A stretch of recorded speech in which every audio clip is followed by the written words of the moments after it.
Hello, मैं मनोज शर्मा आपका JCT typing classes के यूट्यूब चैनल में स्वागत करता हूं। देखिए, आज हम बातचीत करने जा रहे हैं एम्स भोपाल का जो टाइपिंग टेस्ट होने वाला है उसके लिए। एम्स भोपाल में जैसे की पोस्ट आई थी उसके लिए एग्जाम उनका रिटन हो चुका है, अब उनके लिए टाइपिंग रहती है। अब देखिए, एम्स भोपाल के अंदर उन्होंने टाइपिंग पैटर्न जो दूसरा लेवल दिया है उसके अंदर स्पीड जो बताई है वो 35 की बताई है। उसके अलावा मैं आपको आगे बताऊंगा कि ऑफलाइन मोड होगा या ऑनलाइन मोड होगा, बैक स्पेस के बारे में बताऊंगा या उससे रिलेटेड जो भी जानकारी होगी वो आगे की वीडियो में मैं आपको शेयर करूंगा। सबसे पहले मैं बताता हूं कि उसमें स्पीड कितने की मांगते हैं। स्पीड है 35 की। एम्स भोपाल के अंदर 35 की स्पीड है इंग्लिश के अंदर, और अगर जो हिंदी चूज कर रहा है उसके लिए स्पीड है 30 की।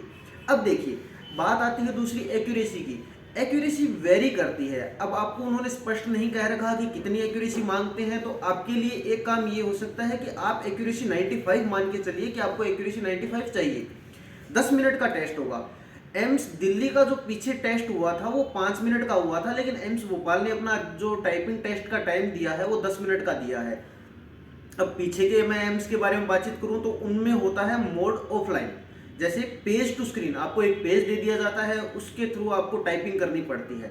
एम्स भोपाल में जहां तक लगता है हो सकता है पेज टू स्क्रीन टाइपिंग हो ऑनलाइन मोड वाली, लेकिन दूसरी संभावना ये भी है कि ऑफलाइन भी हो जाए, क्योंकि उन्होंने कोई स्पष्ट नहीं कह रखा तो हम उस बात पे विवाद नहीं कर सकते बाद में कि आपने तो ऑफलाइन दे दिया या ऑनलाइन दे दिया। तो आपको दोनों तरीके की तैयारी करनी है, ऑनलाइन भी ऑफलाइन भी। ज्यादातर कोशिश कीजिए कि ऑफलाइन कीजिए ताकि आपको ऑनलाइन में दिक्कत ना आए। दूसरा मैटर ये कि बैक स्पेस होता है या नहीं होता। एम्स के लगभग एग्जाम में बैक स्पेस उपलब्ध होता है क्योंकि एक्यूरेसी बहुत हाई रखते हैं।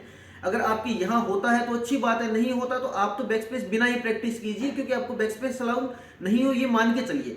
अगर उसके अलावा अगर आपको बैक स्पेस है तो आपको जब भी एडमिट कार्ड रिलीज होगा टाइपिंग का उसमें आपको नोटिफिकेशन में दे देंगे, जब भी उसमें आएगा तब आप बैक स्पेस यूज करना शुरू कर देना।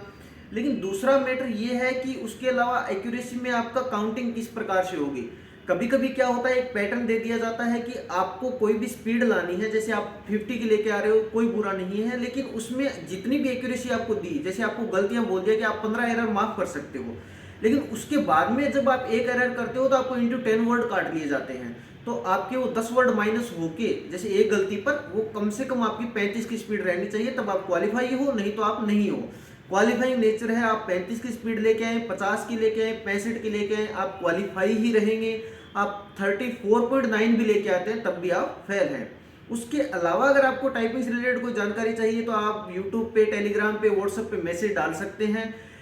यहाँ पे Delhi CISF head constable ministry के लिए बुधवार से बैचेस स्टार्ट हो रहे हैं टाइपिंग से रिलेटेड। अगर आपको ज्वाइन करना है तो आप वो भी ज्वाइन कर सकते हैं। Thank you.